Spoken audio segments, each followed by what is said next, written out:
I want to start by talking about Cash Davis McCollum, as DJ wrote last year in a feature story. His middle name is Davis because his dad in particular was a Bull Durham fan and liked the name Crash Davis. And so, Davis became Cash's middle name. But I personally think you could call him Cash Money, because that's what he's been for China Spring for the last, season and a half, almost 2 seasons. This year, he has almost 2,300 yards passing, 35 touchdowns, just 2 interceptions on the season. Of course, he's coming off a 7 touchdown effort, 6 passing, 1 rushing last week against La Vega. What a game that was last week. Yeah, no kidding. So here's how hard it is to win Super Centex Offensive Player of the Year twice. It's only been done once.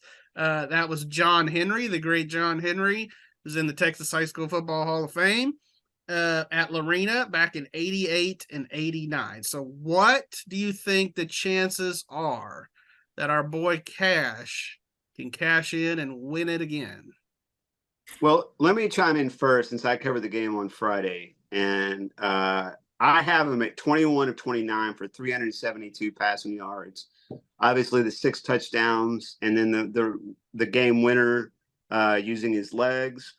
He also had 4 receivers that caught at least 4 passes, which is pretty impressive. And I think the thing that's happening with the China Spring offense is that they're figuring each other out. They're familiarizing themselves. Cash has learned who he can trust, who to look for. The offensive line is giving him more protection. I mean, those big numbers he put up the other day, he put up against La Vega, a pretty traditionally a pretty good defensive program. So, and I tell you what he did. He threw to guys that were wide open a couple of times, like wide open, right?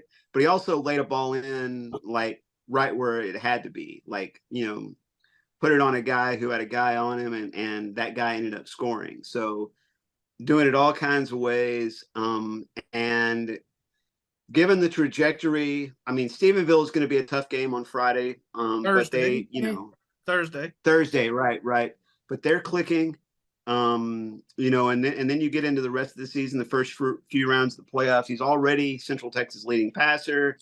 I mean, Kiefer Sibley has to look at Cash as the man to beat in terms of Offensive Player of the Year. Yeah, but right now, Cash is the man to beat. And I would say a dark horse in this race is actually Braylon Henry of Lorena, who's really turned it on in the last, 4 or 5 weeks, and among Central Texas's leading rusher. But he is obviously the son of John Henry, so that's kind of neat.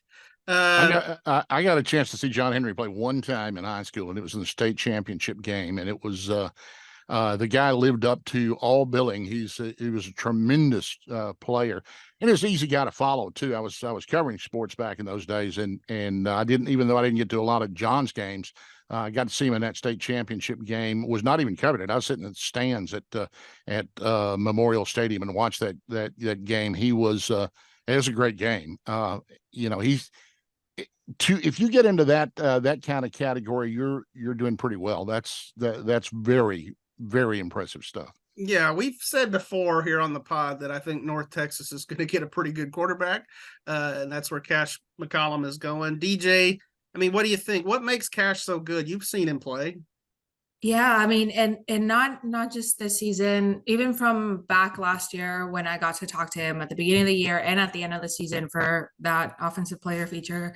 But he's just a kid that cares about his teammates, and like coming in from Waverly, like his mentality wasn't, oh, I'm going to be the starting quarterback, right? He came in, he earned the job, he made relationships, talking to Coach Beatty this year and about the fact that he's got so many people to throw to and just, options and different ways to win the game. It's really just Cash stepping up, and like he hangs out with all his receivers all the time, all his teammates all the time. You know, they're always practicing, and he's really stepped up in the leadership aspect this season, I think, which has helped when he's on the field, you know, really dictating the way the game is going. You might have a chance to have a Trib for a second here, because you'd be the person who did the offensive player of the year 2 years in a row. Nobody else. It's only been done once before, right? Yeah, yeah. And we don't even know for sure that the same person wrote the story at that That's time. true. So. That's true. That's well. I could go to the library and look that up. Yeah, we probably could. I bet it was Yeah. Mickey Humphrey, but Probably. yeah. So yeah, I mean, here's another big name that Cash can you know, be in that same category with. With that performance against La Vega, he became China Springs' all-time touchdown pass leader, passing Shawn Bell. Whatever happened to that guy? Yeah. He's coaching at Baylor now, as is Brian Bell. So yeah, I mean, anytime you can do that and knock a Bell off of a list at China Spring, that's pretty good. You know, it just occurred to me that Mark Bell is the weak link in that family now. Oh, ouch! Yeah. No, it's just you said it. You said it. I actually set when you gave me some tickets to a high school banquet a couple of years ago. I sat with Mark Bell, and that was fun catching up. Nice. Well,